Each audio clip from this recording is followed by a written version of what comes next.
Hello বন্ধুরা, Voyager সুপ্রিয়তে আপনাদের আবার স্বাগত। আমি আজকে এই 3-4 দিন আগে একটি ডিজিটেকের গিম্বেল অর্ডার করেছিলাম। সেই ডিজিটেকের গিম্বেলটা আমার কাছে এসছিল। আসার পরে সেই ডিজিটেকের গিম্বেলে আমি ফ্লিপকার্ট থেকে অর্ডার করেছিলাম। আমার দাম পড়েছিল 5,998 টাকা। তা সেই গিম্বেলটা আসার পরে গিম্বেলটা কিছু মেকানিক্যাল ফল্ট বা ড্যামেজ ছিল, অর্থাৎ গিম্বেলের হেডটা সোজা হচ্ছিল, ওটা অলওয়েজ বেঁকে ছিল। কিন্তু গিম্বেলটা যখন এত time of open box delivery ছিল, সেটা যখন ওপেন বক্স ডেলিভারি করে তখন গিম্বেলে কোনো চার্জ ছিল না, তাই ওটা বোঝা যাচ্ছিল না কেন সোজা হচ্ছে না গিম্বেলটা।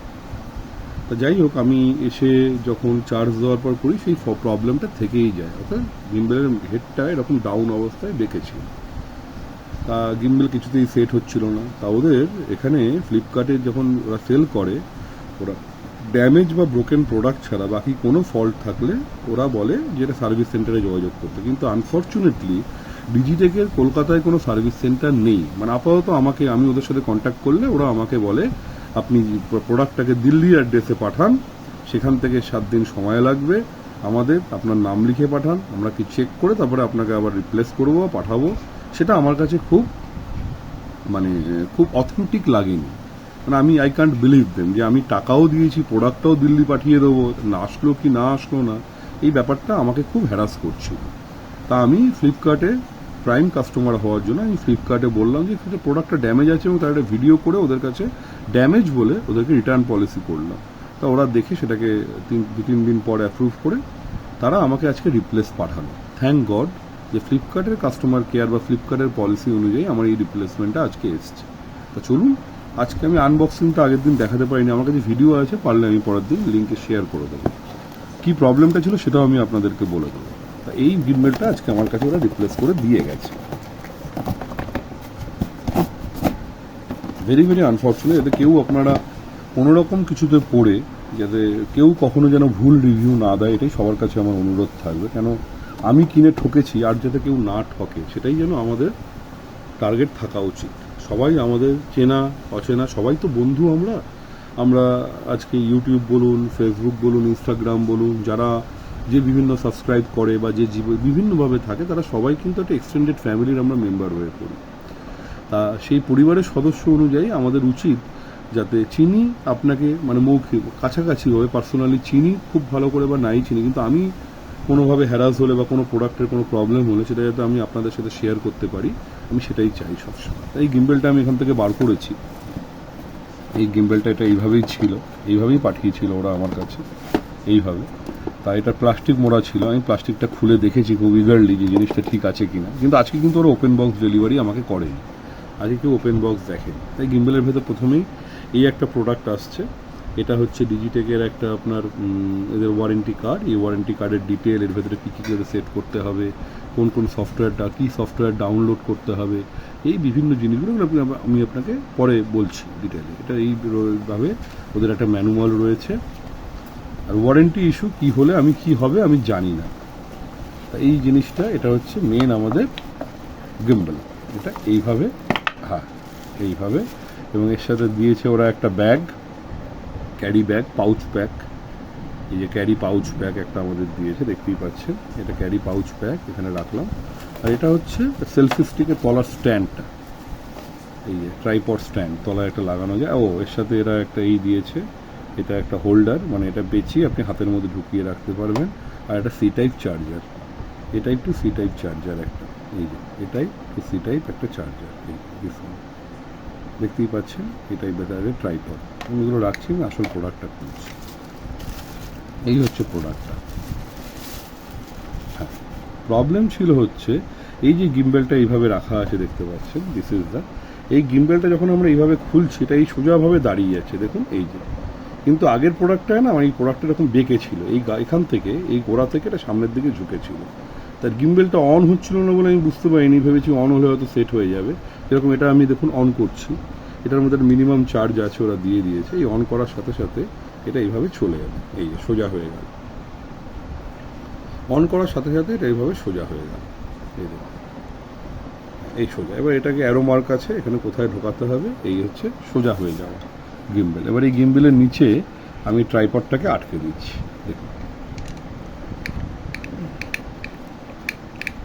না আটকালে আমি দাঁড় করাতে পারবো না। আর গিম্বেলটাকে আমি দাঁড় করাচ্ছি ডিজিটেকের। এই যে গিম্বেলটা দেখতে একটা এইরকম হবে, দেখুন, দেখতে পাচ্ছেন গিম্বেলটা দেখতে অনেকটা এরকম। এই যে এইভাবে এটা সোজা হয়ে, মানে এই জায়গাটা এরকম তেরচা হয়ে দাঁড়িয়ে থাকে, যদি সামনের দিকে ঝুঁকে থাকে তার মানে ড্যামেজ বা ব্রোকেন, তাহলে সেক্ষেত্রে আপনি মোবাইলটাকে সেট করতে পারবেন না, মোবাইলটা অ্যাডজাস্টও হবে না। এই হচ্ছে ডিফারেন্ট একটা প্রবলেম। এই গিম্বেলটাকে আনবক্স করেছি, এখানে এখন 1% মতো একটা, এটা হচ্ছে ব্যাটারি কাভার ওদের, এই ব্যাটারির লিঙ্কের জন্য এই জায়গাটা আছে দেখুন, এই যে ব্যাটারির জন্য। আমি আমার ঘরে বসে ভিডিওটা করছি, সুতরাং লাইটের একটু এদিক ওদিক হলে ক্ষমা করবেন। 4টে বার আছে ব্যাটারি, এই 4টে বারে ব্যাটারিটা বোঝা যাবে। এটা হচ্ছে এদের সি টাইপ চার্জার, এখানে যদি গিম্বেলকে চার্জ করা যায়, এটা দিয়ে জুম ইন অ্যান্ড আউট করতে পারবেন। এটা হচ্ছে জয়স্টিক, এটা দিয়ে ডান দিক বাঁ দিক, এই দেখুন এটা হচ্ছে জয়স্টিক, এটা দিয়ে এই যে এই এটাকে ঘোরানো যায় সব দিকে রাউন্ড 360 ডিগ্রি মুভ করে এটা প্রায়। হ্যাঁ, এইভাবে ঘুরতে পারবেন, ডান দিক বাঁ দিকে ঘোরানো যাবে, সামনে পেছনে করা যাবে, এই যে নিচে এবং ওপরে, ওপরে করা যাবে। কিন্তু নেওয়ার সময় আপনারা কিন্তু এই জিনিসটা চেক করে নেবেন। কিন্তু ওদের কলকাতায় কোনো সার্ভিস সেন্টার নেই, আর অন্য কোনো স্টেটে আছে কিনা আমি জানি না, কিন্তু ওরা আমাকে দিল্লিতে পাঠাতে বলেছিল প্রোডাক্টটা অকারণে, এবং কাস্টমার সাপোর্ট খুব বাজে আমি পেয়েছি অন্তত। এটা আমার সম্পূর্ণ নিজের মতামত। যাই হোক, এটা আপনাদের অন্যদের ক্ষেত্রে অনেক রকম অভিজ্ঞতা থাকতে পারে, সেই নিয়ে আমার কোনো কন্ট্রোভার্সিতে জড়ানোর দরকার নেই। কিন্তু I feel very bad, they should have one of service centre in Kolkata.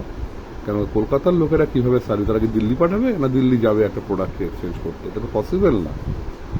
যাই হোক, এটা হচ্ছে এইভাবে থাকে। আপাতত জিনিসটা ঠিক এসছে, আমি আরও জিনিস দেখি কী প্রবলেম যদি কিছু বেরোয় তাহলে আমি ডেফিনেটলি আর নেব না, রিটার্ন করে দেবো। এই জিনিসগুলো আছে, দেখতেই পাচ্ছেন। আরও দেখাচ্ছি আপনাদের। এর মধ্যে যখনই আপনি মোবাইল লাগাবেন, প্রথম কথা মোবাইলের এই কাভার, আমি একটি পুরনো মোবাইল আমার লাগাচ্ছি, অনেক Y2, এটা যেদিকে অ্যারো সেই দিকে লাগাতে হবে, এবং যাতে মোবাইলটা সবসময় এইভাবে থাকে, ঠিক আছে? এইভাবে দেখে নিন, মোবাইলটা যাতে এইভাবে সোজা, যেদিকে অ্যারো সেদিকে, যেদিকে অ্যারো দিক থাকবে সেই দিকে ক্যামেরার দিকটা রাখতে, ওপরের দিকটা থাকবে, নিচের দিক। এবার এটাকে কি করা যাবে, আমি এই ডিস্টেন্সে রেখে দেখলাম, এই যে সুইচটা, এটা হচ্ছে অল কন্ট্রোল সুইচ, এটা দিয়ে অন অফ করা যায়, আর এটা দিয়ে মোড সিলেক্ট করা যায়, আর এটা জয়স্টিক। আর এইদিকে পেছনে দেখুন, এটা হচ্ছে ভিডিও বা ফটোশ্যুটের বটন। এদিকে সি টাইপ চার্জার, আর এদিকে হচ্ছে জুম ইন জুম আউট, আর এটা হচ্ছে আপনার ট্রাইপডটাকে এক্সপ্যান্ডে লাগানো যাবে হাতে দিয়ে। এবার এটা দিয়ে দেখুন, আমি এই জয়স্টিক দিয়ে ইচ্ছে করে, এই দেখুন জয়স্টিক দিয়ে আগে পরে এইভাবে ঘোরাতে পারছি, এইভাবে সোজা করতে পারছি, ঠিক আছে? দাঁড়ান, আমি আপনাদের সুবিধার্থে আর একটা কাজ করতে যদি ক্যামেরাটা সোজা করি, হ্যাঁ দেখুন, এই দেখুন এই সুইচটা টিপে দিলে এটা দিয়ে অন, কিছুক্ষণ 1 সেকেন্ড ধরে রাখলে বন্ধ হয়ে গেল, আবার কিনে দিয়ে চাপ চেপে রাখলে অন হয়ে গিয়ে আপনার দিকে মোটিভেট হয়ে গেল। এটা জয়স্টিক, এটা দিয়ে নিচু করা যাবে, উঁচু করা যাবে, মানে ওপরের দিকে নেওয়া যাবে, ডান দিকে বাঁ দিকে, বা ধরে রাখলে টোটালটা ঘুরে চলে আসবে। এই দেখুন ঘুরে,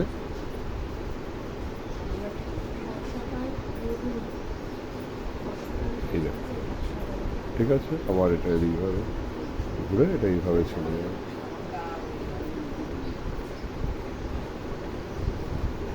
এর মধ্যে গিম্বেলের সফটওয়্যার আছে, সফটওয়্যারটাকে আপনি মোবাইলে ইনস্টল করে সেখান থেকে আপনি অল ফলো মোড, বা এই সুইচটা দিয়েও আপনি করতে পারেন। এই যে এই মোটা মোড, অল ফলো মোড আছে, হাফ ফলো মোড আছে, লক মোড আছে, ঠিক আছে? এফএবি মোডে যখন আপনি যাবেন আপনার সাথে সাথে গিম্বেলটা চলবে। এই হচ্ছে গিম্বেলটার স্ট্র্যাটেজি। এবার এই গিম্বেলটা কীরকম রেকর্ডিং করা যাচ্ছে কি না যাচ্ছে সেটা আমি আজকে আপনাদের দেখাবো না, এটা আমার নেক্সট ভিডিওতে আপনি পাবেন। যে গিম্বেলটা আগে দেখি এর মেকানিক্যাল এবং টেকনিক্যাল কোনো ফল্ট আছে কি না, তারপরে ক্যামেরাতে ভিডিও রেকর্ডিং করে এইভাবে আসবে। কিন্তু এই জিনিস থাকছে বক্সের মধ্যে, আনবক্সিং আমি করলাম, আগের আনবক্সিং ভিডিওটা করতে গিয়ে মনটা খারাপ হয়ে গেছিলো, কারণ হেডটা এরকম ডাউন হয়েছিল কন্টিনিউয়াস। এই যে হেডটা এটা এরকম ডাউন হয়ে, এখন ডাউন হবে না, ডাউন হয়ে ভেঙেছে সব। মোবাইলটা এখানে ঝুলছিল, কিছুতেই ওরা মানছে যে এই জিনিসগুলো একটু দেখে নেবেন আপনারা যখন নেবেন, কেন এদের কিন্তু কলকাতায় কোনো সার্ভিস সেন্টার নেই।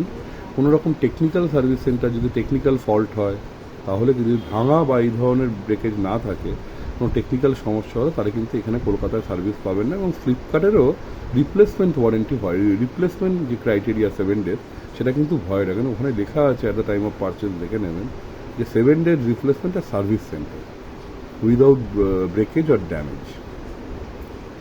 সুতরাং বন্ধুরা, সবাই ভালো থাকুন, সুস্থ থাকুন। প্রত্যেকটা পয়সাই অতি মূল্যবান, আমরা সবাই কষ্ট করি, উপার্জন করি, সেই প্রত্যেকটি পয়সা যেন মূল্য পায় এবং কারোর যেন কষ্টার্জিত পয়সা বিফলে বা নষ্ট না হয়, এটাই আমার সবার কাছে মানে এটাই আমার মতামত বেসিক্যালি। সুতরাং আপনারা সবাই সুস্থ থাকুন, ভালো থাকুন এবং যে জিনিসই কিনুন পয়সা খরচা করে, সেটা আপনারা ব্যবহার করতে পারেন। ভালো থাকুন বন্ধুরা সবাই। ভুল ত্রুটি থাকলে ক্ষমা করবেন, আর যদি চ্যানেলটা ভালো লাগে অবশ্যই সাবস্ক্রাইব করবেন, শেয়ার করবেন, আর বেল আইকনটি অবশ্যই ক্লিক করবেন। সুস্থ থাকুন, ভালো থাকুন।